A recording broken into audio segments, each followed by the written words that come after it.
at it again, and I do want to apologize for my voice. I'm kind of losing it, so my voice is a little hoarse. It may go out at some points, might squeak a little bit, so I will apologize for that in advance. But we've got to talk about Biden and his administration pushing their terrible policies. And today, the terrible policy is this green push, right? The EVs and all that good stuff. Well, Fox recently, I'll just play the video for you guys. You guys are definitely going to want to see this. This one is absolutely hilarious. Like, share, comment, and hit that subscribe button if you are new. And let's dive in. It's the left's electric vehicle hype real.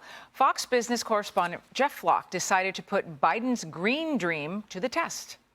So he got behind the wheel of a Tesla Model Y for an 800-mile trek from Chicago to New York, documenting each charge along the way.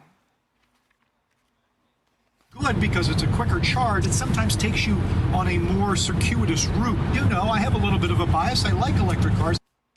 So Jeff ran into a few roadblocks along the way, and then he got a reality check. Jeff got a reality check and needed to stop 8 times to charge the car. Its efficiency dropped after each stop. So that in and of itself, you have to stop 8 times. Not once, not twice, not even 3 times. You have to stop 8 times to get to your destination if you're going on a road trip, or, you know, if you're traveling to see family, or if you're going to some, you know, concert or sporting event or anything. 8 times. That is laughable. Do your homework. Like you said, the technology's cool, but you better figure it out, and don't trust the range estimates.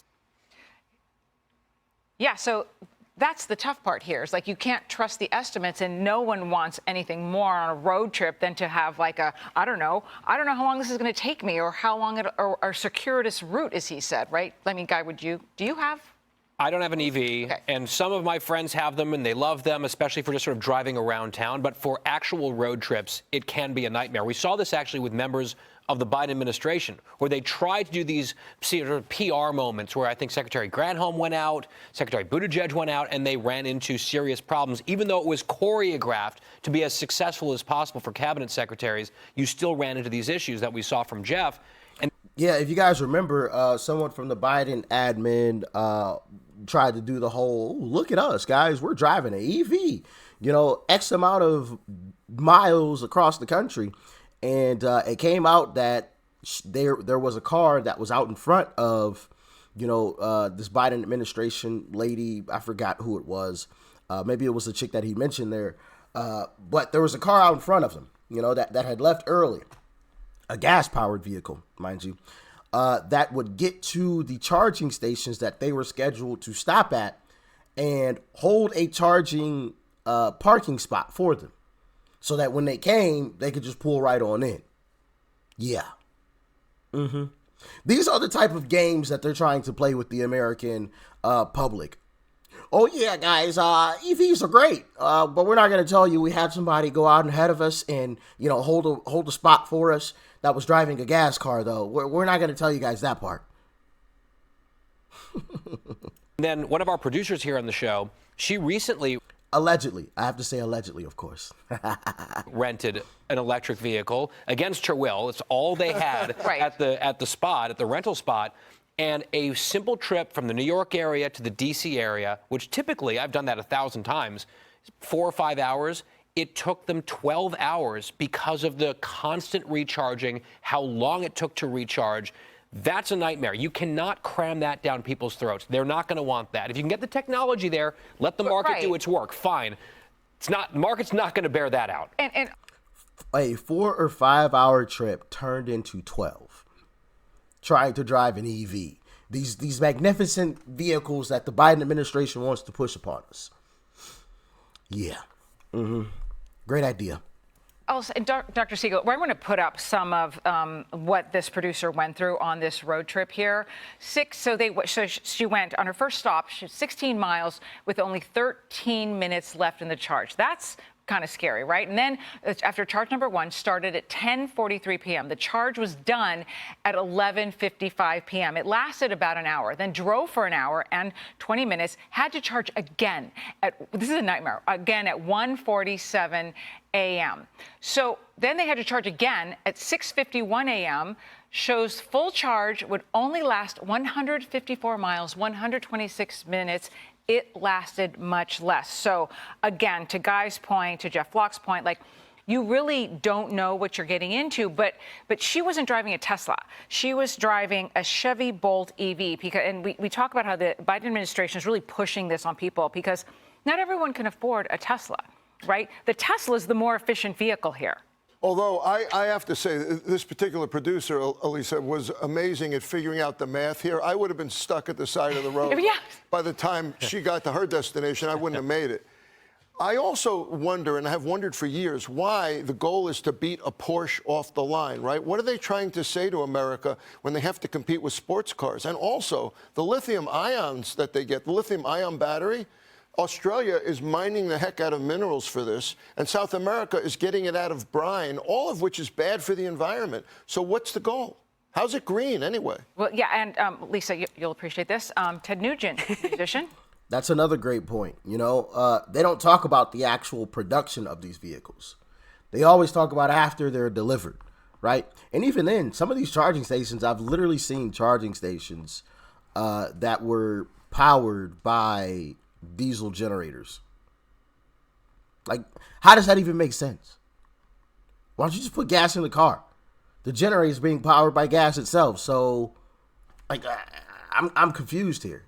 I'm very confused. And like I said, nobody talks about how these vehicles are made, how these batteries are made. Where are these materials coming from? How are these materials being mined? First off, right? Are they being mined with electric powered, big equipment? Doubt it. How are they being shipped to where they need to be put together, right? Are these cargo containers, shipping containers, big ships, are they powered by electric? Doubt it. Right? You know what I mean? Like, the transportation of all of these raw materials, is that being shipped with electric? No, not at all. But we're not allowed to talk about that part, right? Calls the EVs a scam. Listen. You have to be mentally ill to believe in electric vehicles. Wind turbines are better than coal or oil or natural gas or propane. I feel like you guys would totally get along. I don't know if I'll take it as a compliment. It is. It's a compliment. Well, I think personally they're trying to push us away from private car ownership. But beyond that, I think the fact that Secretary Granholm's 4-day propaganda push trying to sell us on how great electric vehicles were ended in the cops being called on her staffer, right? Yeah. So, that kind of tells you how bad this is. And you had mentioned the market. The market's not dictating this. You look at the first half of 2023, only 8% of new car sales were electric vehicles. Further, the car manufacturers are losing money on this. Ford lost something like billions of dollars last year on electric vehicle manufacturing. And then you've got China producing 80% of the batteries. So we're then benefiting an enemy nation, right? So none of this makes sense. Yet maybe the only thing that does make sense is this administration would be the one to push something nonsensical. Well, also, Jeff Flock didn't have kids in the car. Our producer did not have kids in the car, but I always have kids in the car. And I think this takes away from an American culture of road trips, because this would be impossible in a road trip with kids. And that's what we've done in our family, because we have so many kids. We don't fly everywhere. We drive everywhere, but we love it. But this we would not love. Well, and it sounded like some of the real problem with our producer was, first, you had to find a recharging station. Yeah. Then when you got there, she said that there were cars in line waiting. And then when she finally got to the front of the line, it took an hour to charge. That's not doable. No, that's not realistic. Very, very long trip. Maybe the Biden administration is going to give these cars out to migrants who come across the border. Whole new topic. Thank you, Doctor. Next. Ideas. Hey.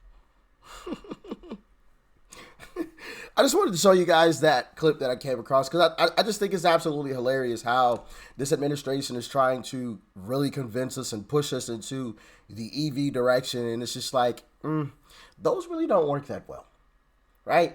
And we haven't even gotten into, if you live in an extremely cold area, right?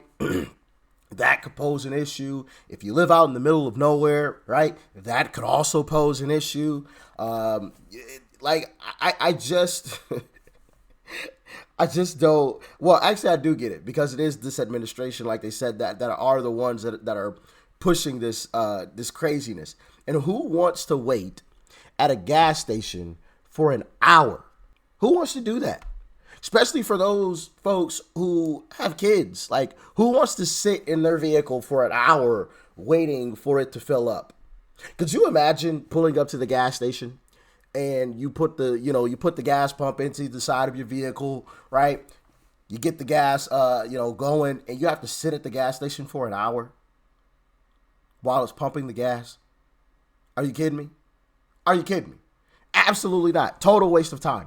Absolute total waste of time. We have 24 hours in a day. And you mean if I want to go on a road trip, I have to double that time? Double it? Nah.